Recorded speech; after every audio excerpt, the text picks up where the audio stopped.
Thanks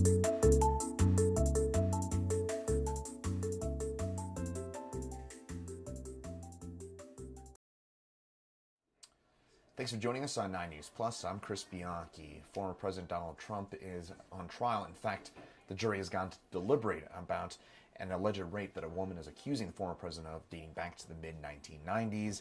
Trump claims the accusations are false. He's also repeatedly attacked the judge that is presiding over this case. So for a bit more about this, 9 News legal expert Whitney Traylor joins us now. Whitney, I know that this is just what I just said there, just kind of scratches the surface about the course of this case, but what are the basic overall things we need to know about this case?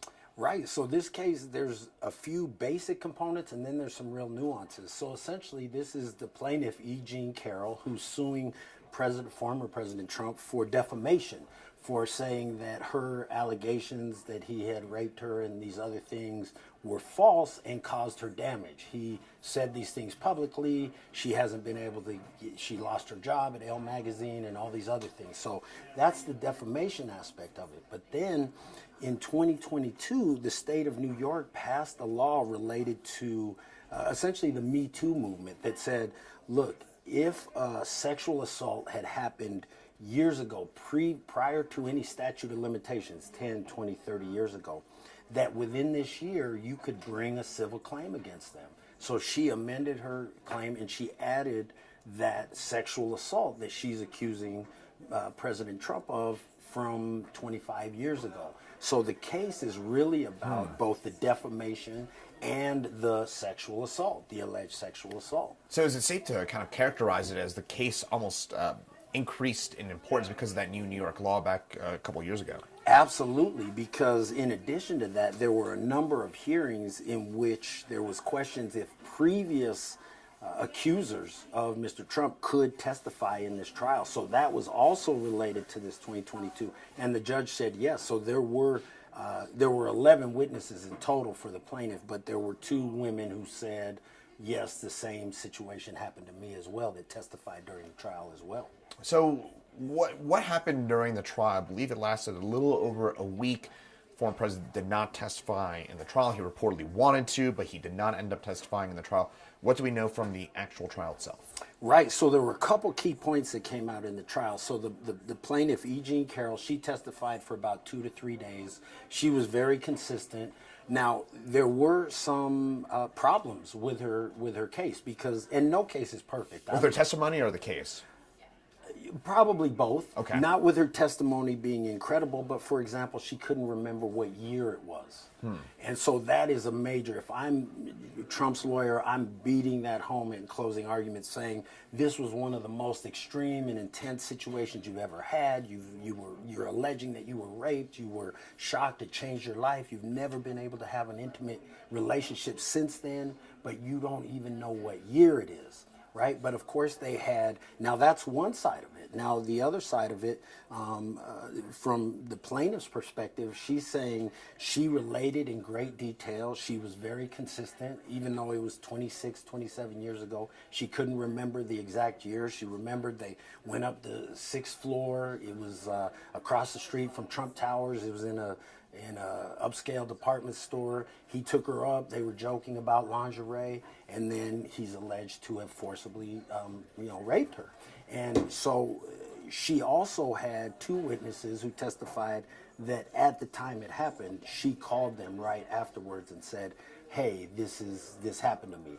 Now, President Trump's lawyer said, well, who wouldn't report this? Why wouldn't you report this? Which is very shaky ground to accuse a rape victim of not reporting it, because the statistics show many rape victims don't, because they're not sure if they were at fault. There's shame. There's a power dynamic, which certainly was the case with President Trump. And this took place in the mid-1990s when that stigma was obviously a lot stronger, and I think a lot of those barriers have been broken down in the last couple decades, right? That's a great point. And she also testified. She's 79, I believe, or she's in that range. And she said, I'm from the silent generation. We just were taught to turn away. And you can, if there's any, the jury was consisted of 6 men and 3 women. If there's any women or men that are 50 or older, they'll absolutely be able to relate and understand what that silent generation means. Trump reportedly, this is not public information, but he reportedly wanted to testify in this case. His lawyers said that they did not want him to. Does this partially relate back to a deposition that may have been incriminating against him? Well, it relates to almost every time he's in front of a mic. If I'm his lawyer, and this is not bias, as the lawyer, I would never want him to testify, because one thing as a lawyer, when you prepare your clients to testify, you want them to stay focused, to stay in the lane, because the lawyers are so well prepared. They know where they want to take you. So if you deviate from your testimony, it can lead to trouble. And it doesn't mean you're lying. It just means you can easily be walked into a situation you don't want to be. And President Trump cannot control himself. And so here's a classic example. They had video deposition testimony. So what a deposition is before a civil trial, the key witnesses, the lawyers have an opportunity to question them. So, for example, if I was taking your deposition, it would be in my office. There would be a court reporter taking down every word we all say. Your lawyer would be there to object, and I would get 7 hours to ask you questions. And this is how we prepare for the case. So President Trump had his deposition taken. So it's under oath in front of the court reporters. It was videotaped. And there was some really damaging things that he said, but it's bizarre. I mean, we said that President Reagan was a Teflon president, but the things that President Trump said, and I'll just give you an example. During his deposition, the lawyer, it was a female lawyer, you couldn't see her on camera, but you could definitely hear her as a female, and he actually referenced her. And she was asking him about the Access Hollywood 2015 interview, where he said, when you're a star, you can just grab them by, the blank, and you can do what you want, essentially.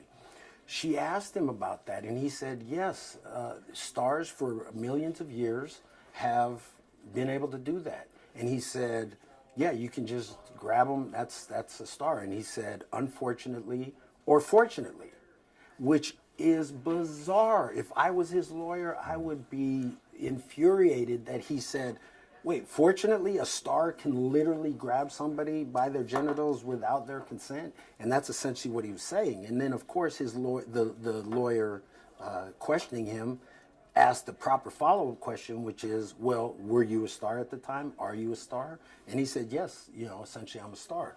He then went on to say, so they were questioning him about the plaintiff, E. Jean Carroll. Mm-hmm.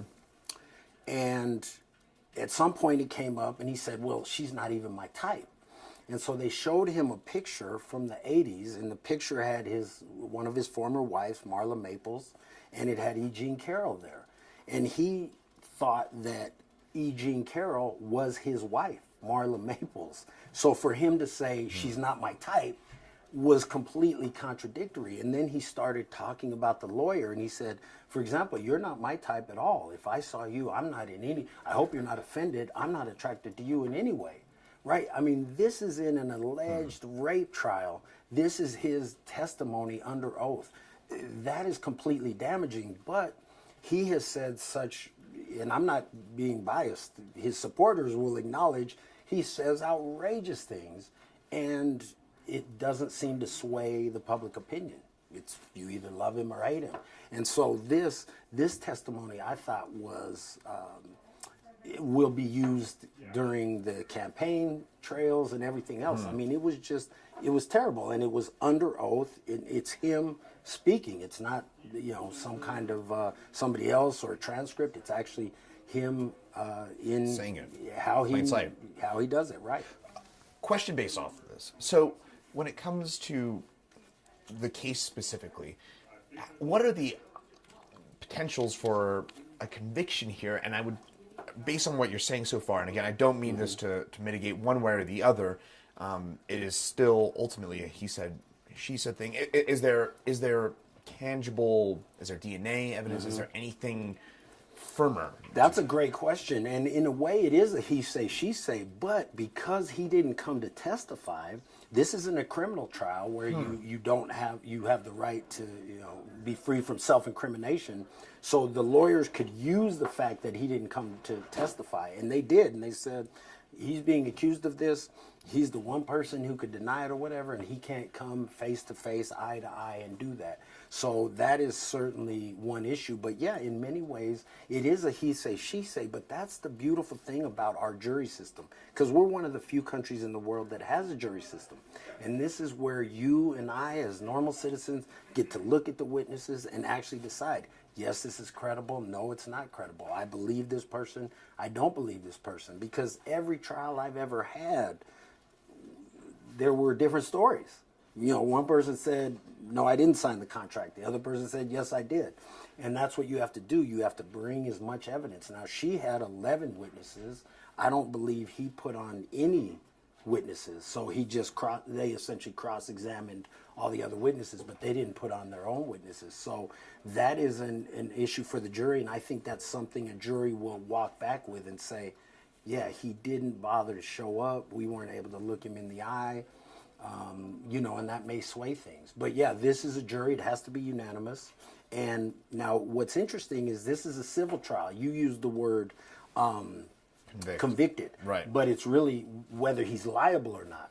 But here's what's interesting. So in the criminal courts, when you sue somebody criminally, the burden of proof is beyond a reasonable doubt. And that's a very high burden. The prosecution has to meet that burden. And if they don't, doesn't matter what the defense does, they have that affirmative duty. Well, in a civil trial, it's a preponderance of the evidence. So that means slightly more than not. So if I'm the plaintiff and I'm suing you, and the jury comes back, they hear a week of testimony, and they say, I don't believe either one of them. I can't tell. It's 50-50. Well, I lose because I have that affirmative duty to just prove it.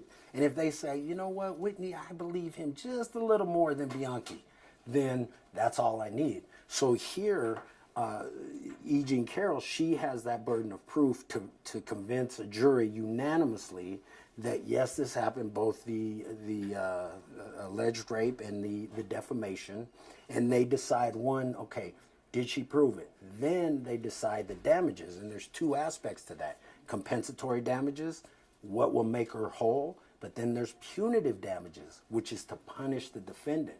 So those punitive damages, she worked at Elle, she was a high-level executive, so the compensatory damages may be fairly significant, and the punitive damages, if they're really, pissed off, those could be substantial. Excellent explanation about kind of breaking that down for us.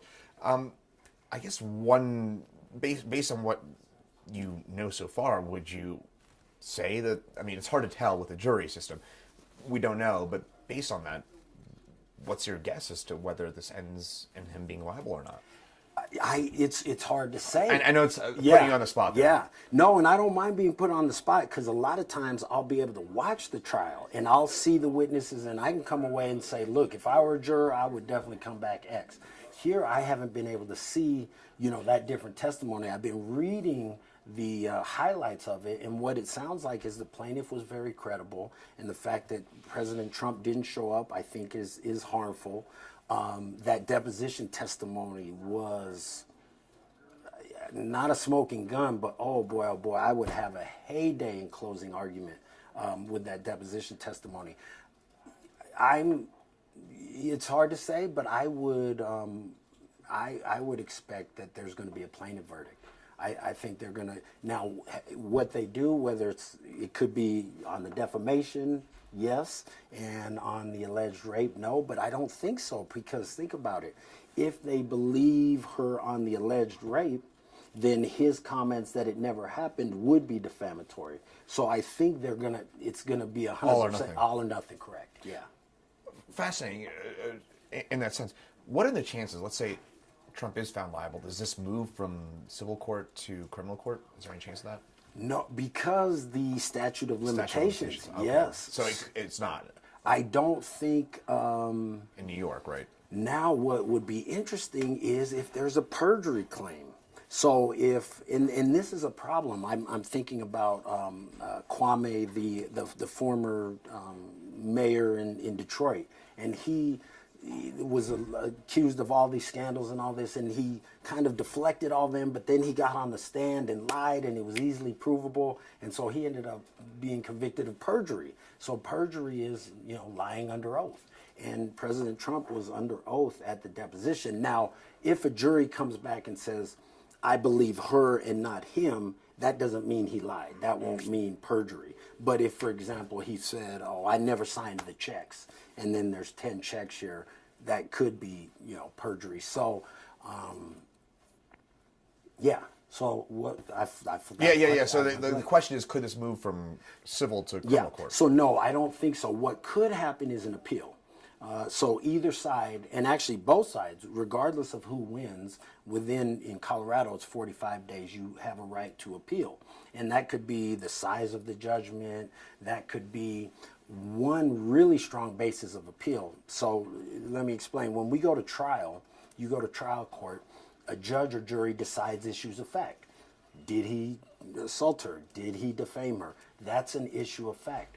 On appeal, what's appealed are issues of law. So one issue that I believe would be an appeal is the judge allowed two other women, one woman who said he groped her on the airplane, and another woman who said he assaulted her when she was in the, I think, Trump Towers. Those two women were able to testify, and essentially it was sort of to corroborate his mode of operandi. Mm-hmm. On appeal, what would happen is Trump's lawyers would say the judge made an error of law. He should never have allowed those two to testify because under Rule 403, it's more prejudicial than probative. That might be the legal argument. But the appellate court might say, you're right, they shouldn't have been able to testify. So then what happens is the case gets remanded. You now have a new trial without those witnesses testifying. That's why the legal system, that's why people say it moves slowly, because the appellate process, you could go up the appeals, get remanded, have more appeals. So there's cases that go on for 20 years, literally in the appellate process. That's not customary. But here, I could totally see the judge, the appellate court saying, yeah, I could see him ruling either way. They should have been able to testify or they shouldn't. But if it gets remanded, then you have another trial. But think about it. If you're President Trump, do you want to have another trial, another jury with all these allegations being thrown out there? And you're running for president. Right. Like, that's the last thing you want to deal with. But he has a never say die attitude as far as his trials go. I mean, he is completely litigious, has lawyers all over the country, and fights everything. I guess this is a broader perspective that probably skims maybe the legal component of you being here. But to me, what's striking is that this is not getting more attention. And I'm in the media here, so perhaps I'm partially at fault myself. But why is this not getting more attention? I was thinking the same thing. I mean, the claims, his deposition testimony is egregious. It's extreme. What he said in the depositions, his own testimony, not what somebody's accusing him of, was completely outrageous in my opinion. I don't know if it's just become white noise. When he says, I mean, I think back when he said there were, at the Nazi march, that there were good people on both sides. When they said about the Proud Boys, stand back and stand by. All these, then he says, yeah, unfortunately or fortunately, you can grab them, by the genital. It's like, it doesn't matter. It's really bizarre and that is the political. I mean, Bill Clinton was a master deflector. Obama, he didn't even have anything to really deflect. And I thought about that today, though, as I was driving in. If it was Obama saying this at the deposition, hey, stars can do that, unfortunately or fortunately. It would be shockwaves. I mean, people would be in tears if he said that. But, for whatever reason, that's not the case. Well, I guess the perspective I'm thinking of is that everybody lost. This is hyperbole. Everybody seemed to lose their mind when he got charged with the case relating to what was it last month back in the arraignment on the. Why are we going for this? But right, we all know that Trump got formally charged. He gets booked in the New York jail or whatever.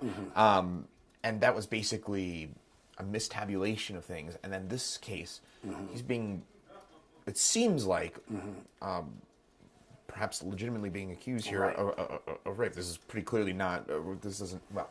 Right. Why is that not getting any more attention? Right, because the arraignment was... The former president of the United States allegedly raped somebody. I mean, this is a big deal.